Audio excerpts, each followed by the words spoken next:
One piece lover, तो आज के इस वीडियो पर हम देखने वाले वन पीस के एपिसोड नंबर 701। इससे पहले का वीडियो आपने नहीं देखा है तो डिस्क्रिप्शन में लिंक है, जाके देख लीजिए। वीडियो के शुरुआत पर हमें देखने को मिलता है नॉट ब्लू, जो 16 साल पीछे की फ्लैशबैक कह रहा है। हमें देखने को मिलता है उधर लॉ मार खा के नीचे की तरफ गिरा हुआ है और लॉ बहुत ज्यादा गुस्से में और बोलता है कि इस कोराजोन को मैं नहीं छोड़ूंगा, इस बार मैं इसे खत्म कर लूंगा। बोलता है कि वो कोराजोन एक नंबर का पागल है। नेक्स्ट सीन पर हमें देखने को मिलता है सीनियर पिंक, और सीनियर पिंक बोलता है कि तुम इधर हो। टोफी तुमसे मिलना चाहता है, के लॉ को बुलाता है, बोलता है कि उसके साथ तुम्हारे साथ बहुत ज्यादा क्वेश्चन करना चाहता है। और उसी वक्त कोराजन आके पकड़ लेता है। लॉ बोलता है कि तुम मेरे साथ क्या कर रहे हो, और कोराजन फेंक देता है लॉ को। सीनियर पिंक बोलता है कि तुम थोड़ा सा रेम तो दिखाओ कोराजन, तुम क्यों बच्चों को इतना हेट करते हो। और लॉ बहुत ज्यादा गुस्से में और बोलता है कि मैं इसे खत्म करूंगा इस मास्टर को, इसने मुझे बहुत ज्यादा गुस्सा दिलाया। क्या लॉ बहुत ज्यादा गुस्सा हो रहा है। अगले सीन पर हमें देखने को मिलता है डोफ्लामिंगो, सारे लोग डिनर कर रहे हैं। डोफ्लामिंगो बोलता है कि अगले टारगेट है हमारा रॉक्सा। रॉक्सा में जाके हमें तोड़ फोड़ मचाना होगा, क्योंकि उन बेवकूफ ने आज हमें धोखा दिया। उन लोगों ने दूसरे ग्रुप के साथ जाके हाथ मिलाया। अब इन लोगों को जरूर हम पे कराना होगा। डोंग कीहोटे फैमिली के साथ बिट्रे करने का मतलब क्या है, उनको जरूर दिखाना होगा। कोयला बोलती है कि तुम क्या चाहते हो, अभी के टाइम में हम डिनर कर रहे। क्या के लॉ को बोलती है, वो बहुत ज्यादा गुस्सा हो जाती है और बोलती है कि उसे दफा हो जाओ। और डोफ्लामिंगो बोलता है उसे मैंने बुलाया था। ट्रेवल मुस्कुराने लगता है और बोलता है कि लॉ तुम इधर आए 1 हफ्ते से भी ज्यादा हुआ, क्या तुम इधर से जाना चाहते, तुम बार बार कोराजन की मार खा रहे हो। बोलता है कोराजन। नाम सुनने के बाद लॉ बहुत ज्यादा गुस्सा हो जाता है। उसी वक्त डियामोंटे भी मुस्कुराता है और बोलता है कि बच्चे इधर से भाग जाओ, तुम हमारे साथ शूट नहीं होगे। लॉ बहुत ज्यादा गुस्से में और बोलता है कि इधर भी जाने नहीं वाला हूँ। डियामोंटे बोलता है कि तुम जैसे पावरलेस ब्रेड इधर कब तक टिकेगा। लॉ बोलता है कि तक मैं जूंगा तब तक मैं इधर रहूंगा। बोलता है। वो सुनने के बाद सारे एग्जीक्यूटिव शॉक हो जाते हैं। अगले सीन पर हमें देखने को मिलता है लाउजी, और लाउजी बोलता है कि तुम मत भूलना कि हमारे सारे फैमिली एक यूनिटी में है। अगर किसी को कुछ भी हो गया तो हमें एक दूसरे के लिए जान भी लेने के लिए तैयार है, देने के लिए भी तैयार है। अगले सीन पर हमें देखने को मिलता है बफेलो और बेबी फाइव, और बफेलो बोलता है कि मैं गलती से हंस गया और मैं बाल बाल मरने से बचाऊं। बोलता है बेबी फाइव पर। उसी बगलॉ बोलता है कि मुझे किसी चीज का भी डर नहीं लगता है, क्योंकि मैंने इससे भी ज्यादा नॉर्क को देखा है। वो सुनने के बाद डोफ्लामिंगो मुस्कुराने लगता है और बोलता है कि बच्चों में तुम्हें पसंद आ गया। डोफ्लामिंगो बोलता है कि लेकिन कोराजन मेरा अपना भाई है, इसलिए मैं बहुत ज्यादा प्यार करता हूँ। अगर मेरे भाई के साथ किसी ने भी कुछ किया तो मैं उसे जिंदा ही मार दूंगा। बोलता है। उसी वक्त में ऐसी बोलता है कि इसकी स्किन में देखो यार, हमें देखने को मिलता है कि लॉ की स्किन में व्हाइट डिजीज होता है, वो इसका शिकार होता है, वो बहुत ज्यादा इन्फेक्टेड हो जाता है। वो देखने के बाद बफेलो डर जाता है और बोलता है कि तुम मुझसे दूर रहो और तुम इधर से चले जाओ। क्या बफेलो पूरी तरीका से डरता है। वो देखने के बाद डोफ्लामिंगो बोलता है कि गोइला तुमने किया, तुम्हारे वजह से ये बफेलो डर गया यार, इस तरीका से इन्फॉर्मेशन मत शेयर करो, सिर्फ ये रूमर है। देखो बफेलो का हालत कैसा होगा यार, वो तुम्हारे बात में आके भरोसा कर गया यार। गोइला बोलती है कि जो सुना था उसे मैंने वही सुनाया था। उसी वक्त बफेलो बोलता है कि तुम मुझसे दूर हट जाओ बच्चे,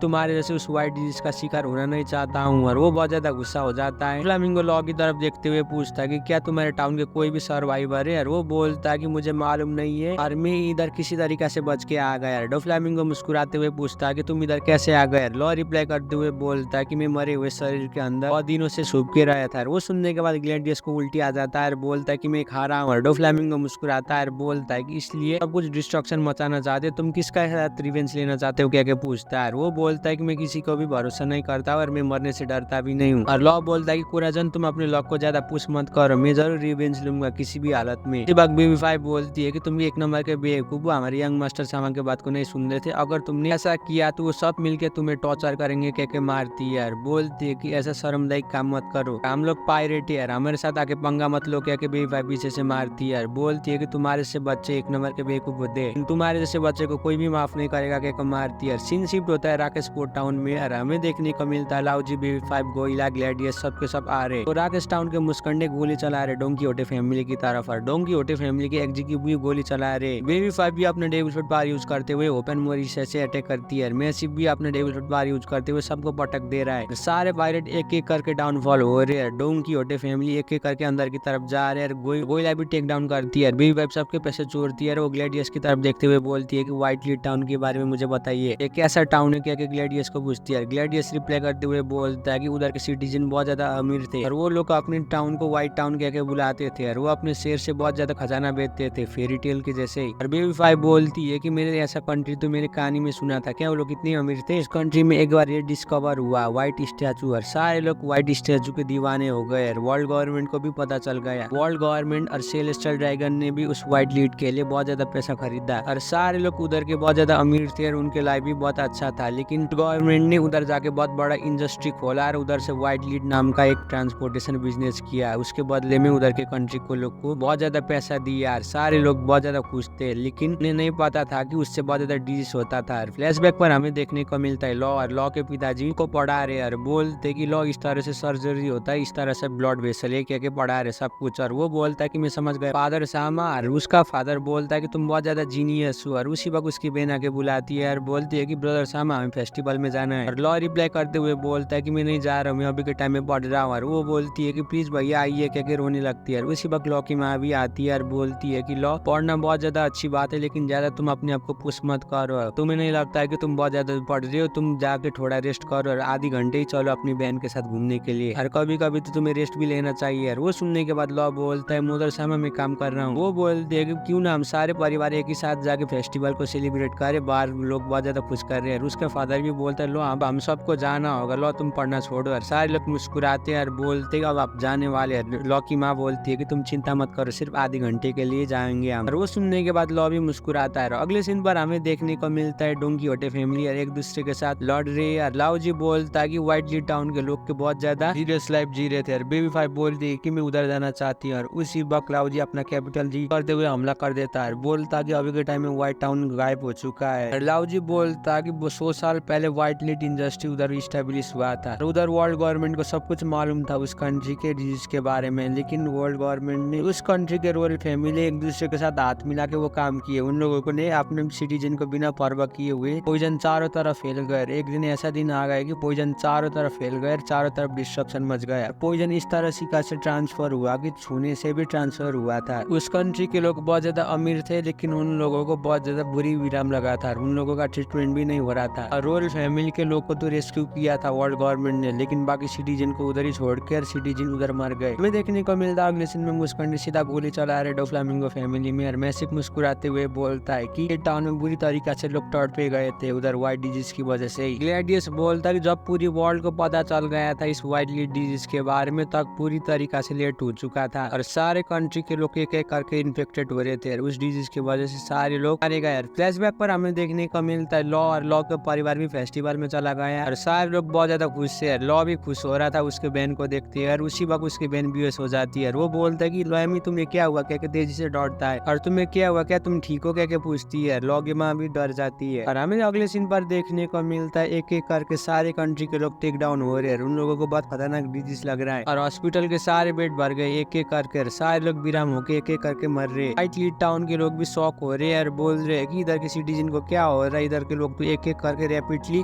मर रहे हैं। हमें देखने को मिलता है अगले सीन में लॉ के घर, और लॉ के घर में भी बहुत ज्यादा लॉ की फैमिली भी स्ट्रगल कर रही है। लॉ की बहन भी बहुत ज्यादा टट पी रही है, उसे भी वही व्हाइट लीड डिजीज लगा था। सीन शिफ्ट होता है प्रेजेंट में। डोंकी होटे फैमिली पायलट को मारते हुए सीधा शिप की तरफ जा रहे हैं। और सीनियर बोलता है कि इस कंट्री के लोग को बहुत ज्यादा बुरा सिम्टम्स आने लगा है। एक एक करके सारे कंट्री के लोग मरने लगे। और बाद में उन लोगों का कंट्री का इन्फेक्टेड नेबरिंग कंट्री में भी जाने लगा और आसपास के पड़ोस कंट्री में भी वही डिजीज फैलने लगा। उस वक्त वर्ल्ड गवर्नमेंट ने उन सारे कंट्री में बैंड लगा दिया और उस सारे कंट्री के सिटीजन एक दूसरे के लिए स्ट्रगल कर रहे थे। सीनियर पिंग बोलता है कि उस कंट्री के लोग जल्दी मरने वाले थे। वर्ल्ड गवर्नमेंट ने भी उनको बहुत बुरी तरीका से ट्रीट किया था। उन लोगों को चारों तरफ से बंद करके उसी कंट्री में रख दिया था। उन लोगों को बाहर जाने के लिए भी इजाजत नहीं था। और वो डिजीज तो उस कंट्री का प्रॉब्लम था, वर्ल्ड गवर्नमेंट का प्रॉब्लम नहीं था। वर्ल्ड गवर्नमेंट ने उन लोगों को अंदर ही बंद करके रखा, लेकिन उस डिजीज को उन लोगों ने बंद करने में वो लोग कामयाब नहीं हो गए। एक एक करके उधर बहुत बड़ा डिस्ट्रक्शन हुआ और उधर के कंट्री भी रेवल करके वार करने लगे, सारे जगह तोड़ फोड़ मचाने लगे। फ्लैशबैक पर हमें देखने को मिलता है लॉ, और लॉ उसके घर से मिलता है। उसका टीचर बोलता है कि लॉ कुन हमारे साथ आ जाओ, हमें बचाने के लिए सोल्डर आ रहे इधर। उनकी टीचर बोलती है कि लॉ तुम भी हमारे साथ आ जाओ, ये बच्चे इधर से भागने में पॉसिबल होंगे। और वो लोग बोलते हैं कि लॉ तुम भी हमारे साथ आ जाओ, हम लोग इधर से हुए। लॉ बोलता है कि मेरी छोटी बहन मर चुकी है, मैं इधर से जा नहीं सकता हूँ। और वो सुनने के बाद उसकी टीचर भी रोने लगती है। उसके टीचर ये बोलती है कि मैं तुमसे ये चाहती हूँ कि तुम ये ब्रेसलेट पहन लो, जो दूसरी शिप इधर आएगी तुम उधर से चले जाना। और उसी वक्त हमें देखने को मिलता है बच्चे भी रोने लगते हैं और बोलते कि लो क्या तुम हमारे साथ नहीं आ रहे हो, इतने अच्छे हो कि लेमी को लोग आके बचा लेंगे। एक बच्चा भी रोने लगता है और बोलता है कि मेरे फादर और मदर भी उसी पॉइजन की वजह से मरे हुए, लेकिन उन लोगों ने मुझे बोला है कि मुझे जिंदा रहना है, किसी भी हालत में मुझे रहना है, मुझे चाहे कुछ भी हो जाए। लॉ की टीचर भी रोने लगती है और बोलती है कि लॉ तुम हमेशा से खुश होकर रहना है, हमेशा से ये किरण तुम्हें आके मिलेगा, कोई इंसान आके तुम्हें जरूर बचाएगा, तुम ये ब्रेसलेट मेरे साथ लेके जाना बोलती है। इसी वक्त हमें देखने को मिलता है व्हाइटली टाउन के सारे लोग तड़प रहे और बोल रहे कि डॉक्टर हमारी मदद करो, डॉक्टर कह के सारे लोग मर रहे। डॉक्टर फोन को पिकअप करते हुए बोलते कि इम्पॉसिबल मैं नहीं कर सकता हूँ। और हमें देखने को मिलता है लॉ के फादर भी एक एक करके सारे मरीज को ट्रीटमेंट कर रहे हैं। वही खुद व्हाइटली डिजीज का इन्फेक्टेड हो चुके हैं। फादर वर्ल्ड गवर्नमेंट को रिपोर्ट करने की कोशिश कर रहे हैं और बोल रहे कि वर्ल्ड गवर्नमेंट क्यों हमें इग्नोर कर रहा है। हमें देखने को मिलता है अगले सीन पर लॉ की बहन, और लॉ की बहन भी व्हाइट डिजीज की वजह से बहुत ज्यादा तड़प रही है और बोल रही है कि मेरे बॉडी को बहुत ज्यादा दर्द हो रहा है, मेरे स्किन एक एक करके बहुत ज्यादा सफेद हो रहा है। लॉ बोलता है कि तुम थोड़ी देर रुको, तुम्हें कुछ भी नहीं होगा, हमारे फादर बहुत अच्छे डॉक्टर है पूरी इस कंट्री का, वो आके तुम्हें ट्रीटमेंट करेंगे। यार लेमी बोलती है कि सच में? लेमी बोलती है कि बाहर कैसा शोर है। लॉ बोलता है कि बाहर की तरफ फेस्टिवल हो रहा है इसलिए तुम इधर ही रहो, तुम्हें जल्दी से ठीक होना है, फेस्टिवल में फिर से आना है बोलता है। अगले सीन पर हमें देखने को मिलता है गवर्नमेंट के आदमी और वो मास्क सूट पहन के एक एक करके सबकी गोली मार के गिरा रहे, व्हाइट डिजीज का इन्फेक्टेड पूरे कंट्री को डिस्ट्रॉय कर रहे हैं। उसी वक्त लॉ अपनी बहन को छुपाता है, बोलता है कि लेमी तुम किसी भी हालत में इधर से बाहर मत आना। गवर्नमेंट के आदमी सबको मार रहे हैं। लॉ रोने लगता है कि उसके फादर को भी मार दिया। वो अपने मदर को भी याद करते हुए बहुत ज्यादा रो रहा है। लॉ उसके फादर की तरफ देखते हुए बोलता है कि फादर साहब, मदर साहब प्लीज उठ जाइए, आपको क्या हुआ, कह के रोने लगता है। और अगले सीन पर हमें देखने को मिलता है वर्ल्ड गवर्नमेंट के आदमी और बोलते हैं कि व्हाइट डिजीज का इंसान उधर इसी इधर से भागने देने नहीं होगा, क्या गोली चला रहे। और लॉ किसी तरीका से उधर से एस्केप होकर बाहर की तरफ आ गया है। वो अपने टीचर को देखते हुए रोने लगता है, बोलता है कि टीचर आपको क्या हुआ। वो टीचर को बात को याद करती है कि लॉ तुम्हें किसी भी हालत में इधर से बचना होगा। और सारे लोग को याद करते हुए रोता है। लॉ अपने दोस्तों को भी याद करते हुए रोता है और बोलता है कि इन लोगों को क्या हुआ, प्लीज उठ जाओ मेरे दोस्तों, कह के जोर जोर से रोता है। वर्ल्ड गवर्नमेंट ने उस टाउन में आके पूरी तरीके से डिस्ट्रक्शन मचा दिया और चारों तरफ आग लगा दिया। वो रोने लगता है, बोलता है कि मेरे बहन ने हमें को भी खत्म कर दिया। सीन शिफ्ट होता है डोंकी होटे फैमिली की तरफ और डोंकी होटे फैमिली के मेंबर बोलते कि उस कंट्री में ऐसा हालत हुआ है, 10 साल का बच्चा ने ऐसा हालत देख के आया है। वो सुनने के बाद बेबी 5 भी रोती है। सीन शिफ्ट होता है लॉ की तरफ और लॉ बुरी तरीका से उससे में और बोलता है कि मुझे उसका पर्सनैलिटी देखने के बाद ही बहुत ज्यादा गुस्सा आ जाता है। बोलता है कि कोराजन किधर गया, पेरेंट्स और मेरे छोटी बहन भी बहुत बुरी तरीका से मर गए, ये बेवकूफ जिंदा, इसे भी मरना होगा, ये फेयर नहीं हो रहा है और मैं चुप नहीं रहने वाला, इसे भी खत्म कर दूंगा, कह के वो छुरी लेके सीधा जा रहा है। बोल रहा है कि इसके मैं इस बार नहीं दूंगा, कह के पीछे से छुरी से हमला कर देता है। वो लॉ देखता है कि डैम उसने देखा है, बफेलो ने वो देखे पूरी तरीका से को डरा हुआ है। बोल रहा है कि इस बेवकूफ ने क्या किया, इसने तो यंग मास्टर के भाई को सीधा जाके चाकू मार दिया। इसी में एपिसोड खत्म होता है। वीडियो कैसे लगा नीचे कमेंट कर दीजिए। चैनल में भी पहली बार आए तो प्लीज चैनल को भी सब्सक्राइब कर दीजिए। तब तक के लिए सही हो ना।